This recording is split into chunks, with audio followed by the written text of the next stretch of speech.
Secretary of State John Kerry arrived back in Washington yesterday after a week of negotiations that failed to result in a permanent ceasefire between Israel and Hamas. Israel Prime Minister Benjamin Netanyahu says brokering peace will be impossible if Hamas continues on its current path. Do you want to coexist with the state of Israel? Do you want to recognize Israel as a Jewish state? No. I said I do not want to live with a state of occupiers. Sorry, that was the Hamas leader who was rejecting the idea of an Israeli Jewish state. Listen now to Benjamin Netanyahu of Israel.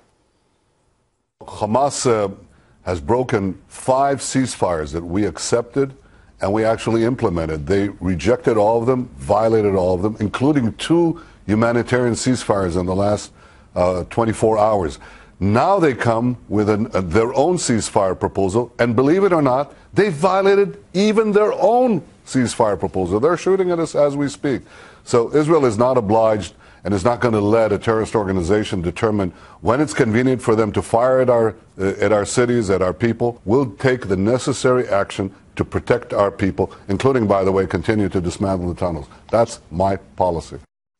Hamas has another weakness, the fledgling support of the Palestinian people, who are war-weary after Hamas's provocations caused Israel to respond. And I just want to play one more soundbite for you from Representative Mike Rogers, who this morning talked about how Israel feels like they are going at this alone.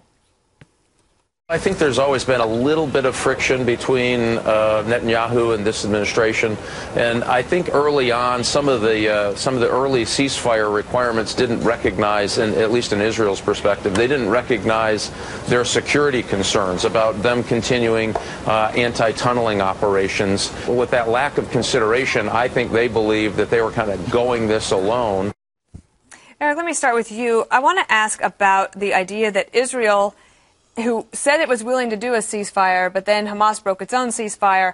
How are they supposed to actually negotiate and work with what is a terrorist organization that doesn't think that they have a right to exist? It's baffling. The only way I can see anything coming out of that, as far as a ceasefire and a resolution, would probably be through someone else, through Egypt, through another country. The United States, what John Kerry did was laughable. On one hand, we have a recognized terrorist organization in conflict with one of our greatest allies, if not our greatest ally.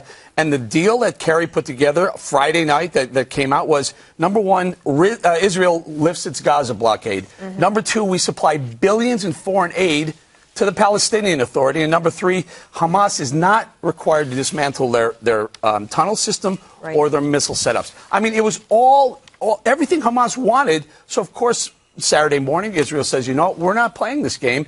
Hamas fires the first shot. Israel continues. I'm just trying to figure out if John Kerry and the Obama administration thinks this is where the American people are. I don't. I think the American people recognize. Don't forget, there's 1,300 or 200, 300 Palestinians who are dead now. But how many thousands of people have Hamas, Hezbollah, Al-Qaeda, Iranian terrorists killed? I mean, compare that to the Israeli numbers, not the 1,300. That's a good transition for my question for Bob about the clarity of war for the Gazan people. So regardless of what the Israelis want and what the Americans want, the Gazans themselves, I think, I don't know if you agree with this, are starting to realize that maybe Hamas is not the savior that they were hoping it would be, and that they are actually using Gazan civilians as targets in its war with Israel. Well, you know, that's what happened when the PLO sort of broke off from Hamas and established themselves in the West Bank area. So I'm not surprised. I mean, at a certain point, these people are the ones who are suffering because Hamas is using them for their own shield, if you will. But let me go back to Kerry for a second. There has not been a successful U.S. negotiation trying to get ceasefires in the Middle East, as far as I know, since Jimmy Carter at Camp David. The United States has had a miserable track record doing this because the United States is part of, at least perceived to be, by the Arabs as part of the problem. And so I'm not so sure that it ought to be done like that. Eric may be right. I mean, Egypt tried to do a ceasefire, it didn't work. I see that the UN Security Council gave a unanimous resolution asking everybody to cease and desist. It wasn't binding. So I'm not so sure it's not time for the United States to make it clear that they, as I said on Friday, I think they have to make it clear that Israel's getting the bad end of this, but they put it into somebody else's hands, because I just don't think it's a successful thing for us to do. Can I follow up on that, Sure. if I may?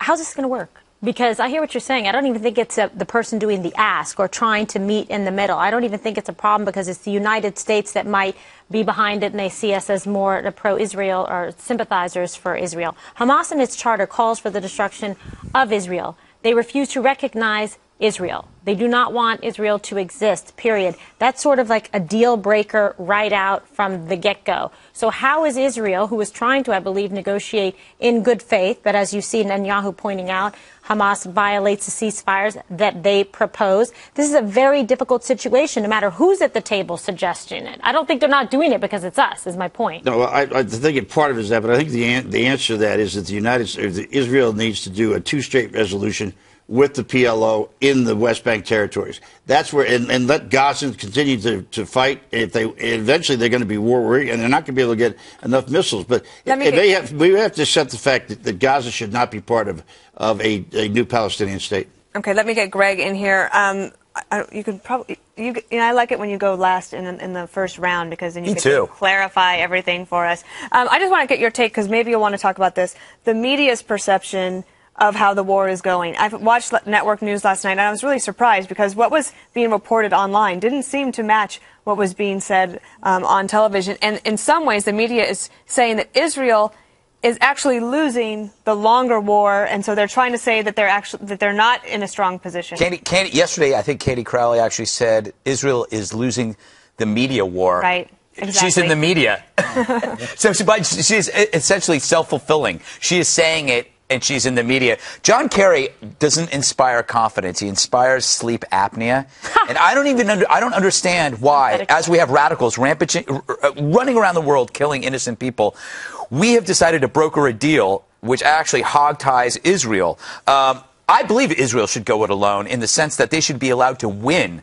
A ceasefire only helps a weak aggressor. It's like a referee in a fight that's separating two brawlers because one is losing, when, in fact, you should stay out of it and let the fight end quickly.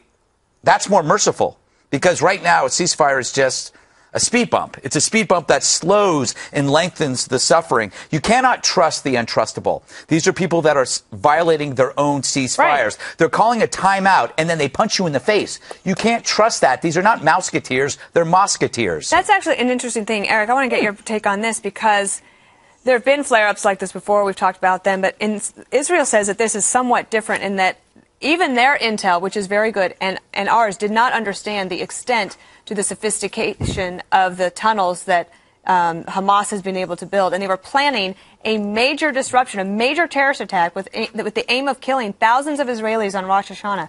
Does not Israel have an obligation to its people then to destroy those tunnels? Absolutely, they do. They have not only an obligation, they have the right to do it. So the media war that you talked about, this afternoon on MSNBC, I couldn't believe they start using a new term. It's called proportionality. In other words, disproportionate. Right, it's disproportional deaths on one side and attacks. You know, Israel's too strong for the opposite, the aggressor.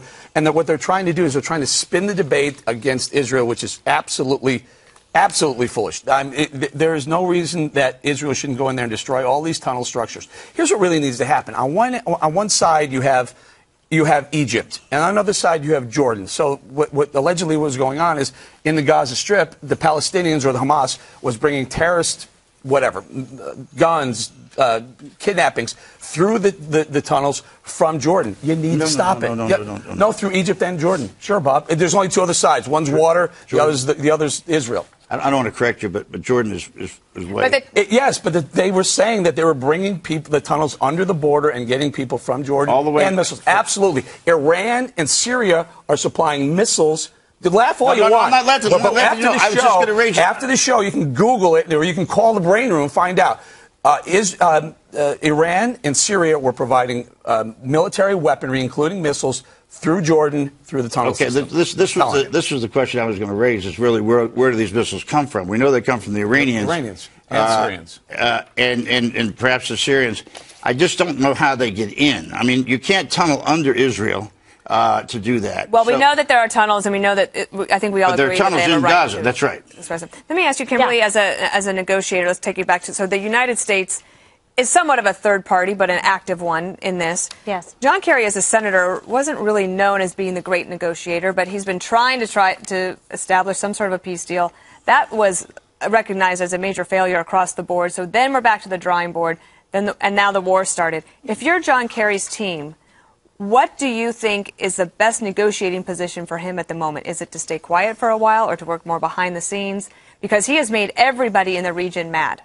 He certainly has. He's poking the cage a lot, and it's not getting a good result. I think he is in a very difficult position, as we talked about earlier, to try and broker some kind of negotiation or peace between two sections that don't want to have peace whatsoever. They both feel that they are in the right. And then the problem, I think, is he's got to go behind the scenes, like you said, to put some support and pressure in that area in a way that he thinks would be meaningful. Because Khalid Mashal is a $2.5 billion estimated net worth. This is a guy who's sitting in a luxury hotel in Qatar, completely removed, and has been someone who has profited off of the misery and the suffering of the Gazans even. He's got no motivation to even try to broker peace because he doesn't even have to.